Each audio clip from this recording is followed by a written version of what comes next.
Hello student, good morning all of you. कैसे हैं? उम्मीद है कि आप अच्छे होंगे। तो आइए एक नया टॉपिक लेकर के आया हूं। जैसे ही वर्णमाला को हमने खत्म किया, वैसे ही उसका प्रैक्टिस सेट आपको दे दिया। आप प्रैक्टिस सेट करके अपना अंक बताइए कि आप एक्चुअल कितना अंक पा रहे हैं।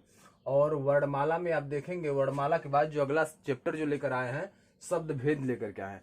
अब इस शब्द भेद में आपको बताया जाएगा कि शब्द के कितने प्रकार होते हैं, इसके क्या क्या भेद होते हैं, इन सभी के बारे में आपको बताया जाएगा। स्टूडेंट, अगर आप हमारे चैनल पर नए हैं तो हमारे चैनल को लाइक करें, सब्सक्राइब करें और घंटी का आइकन दबा दें, ताकि हर वीडियो की नोटिफिकेशन सबसे पहले आप तक पहुंचे और कोई भी वीडियो मिस ना हो। तो चलिए बिना देर के हुए वीडियो स्टार्ट करते हैं। और यहाँ देखेंगे शब्द भेद। शब्द भेद जो हम लोग पढ़ रहे हैं, यह भी चैप्टर जो है आपका, वो आपका सीयूईटी में आएगा और सी टेट में आएगा, यूपी टेट में आएगा। जितने कॉमन यूनिवर्सिटी टेस्ट हैं उसमें तो श्योर है ये चैप्टर आएगा। उसके बाद सी टेट में, यूपी टेट में आएगा, यूपीपी में आएगा, यूपीएसआई का सिलेबस है ये। रेलवे ग्रुप डी में आएगा, रेलवे ग्रुप डी में आएगा। इसी के तहत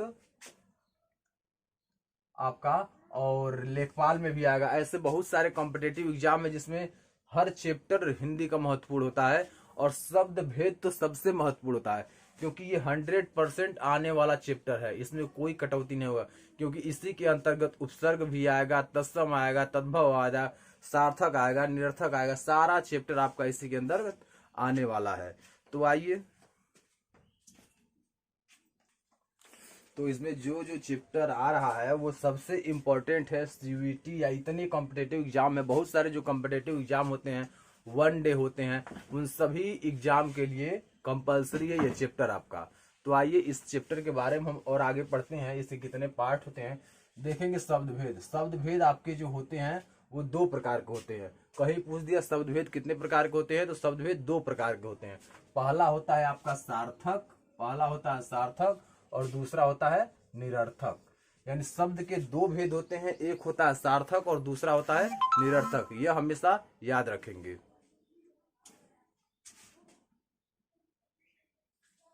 तो सार्थक और निरर्थक जो शब्द होता है, इनके भी अलग अलग भेद होते हैं। जो सार्थक होता है वो किसी शब्द का सही अर्थ निकालता है, और जो निरर्थक होता है उसका कोई अर्थ नहीं निकलता है। तो जैसे चाय वाय, तो चाय हो गया आपका सार्थक, वाय हो गया निरर्थक। इसलिए निरर्थक का कोई भेद नहीं होता है, और सार्थक से ही सारा आपका शब्द भेद क्लियर होता है। निरर्थक का कोई मतलब नहीं होता है, और जो सार्थक होते हैं, सार्थक से ही पूरा आपका शब्द भेद क्लियर होगा। और उन्हीं के बारे में आपको स्पेशल ज्ञान लेना है। तो आइए अब हम पढ़ते हैं। जो सार्थक होते हैं और जो निरर्थक होते हैं, इनके भी भेद होते हैं। तो सार्थक के भेद होते हैं, सार्थक के 4 भेद होते हैं। पहला होता है रचना के आधार पर, यानी रचना के आधार पर भेद होते हैं। दूसरा होता है उत्पत्ति के आधार पर भेद होते हैं। तीसरा होता है अर्थ के आधार पर भेद होते हैं। और चौथा होता है विकार के आधार पर भेद होते हैं। अगर कहीं प्रश्न आ जाता है, किसी भी कॉम्पिटेटिव एग्जाम में अगर प्रश्न आ जाता है कि रचना के आधार पर या सार्थक शब्द कितने होते हैं, तो आप बोलेंगे सार्थक शब्द 4 प्रकार के होते हैं। रचना के आधार पर, उत्पत्ति के आधार पर, अर्थ के आधार पर और विकार के आधार पर।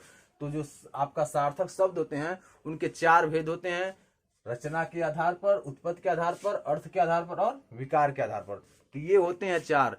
तो इन्हीं के बारे में हमको और आगे डीपली पढ़ना है। इनके भी अलग अलग भेद होते हैं। रचना के आधार पर भी भेद होते हैं, फिर उत्पत्ति के आधार पर भेद होते हैं। उसके बाद आप देखेंगे तो इधर अर्थ के आधार पर भेद होते हैं और विकार के आधार पर भेद होते हैं। तो इनके अलग अलग जो भेद हैं उन सभी के बारे में पढ़ना है। तो सबसे पहले हम पढ़ेंगे रचना के आधार भेद। तो आपको स्पष्ट हो गया होगा कि सार्थक के भेद होते हैं 4। सार्थक कितने भेद होते हैं? 4 भेद होते हैं। तो उन चारों भेदों के बारे में हमको पढ़ना है। अब देखेंगे रचना के आधार पर। रचना के आधार पर सबसे पहले कितने भेद होते हैं, तो आप देखेंगे रचना के आधार पर 3 भेद होते हैं, रूढ़, यौगिक और योगरूढ़। रचना के आधार पर 3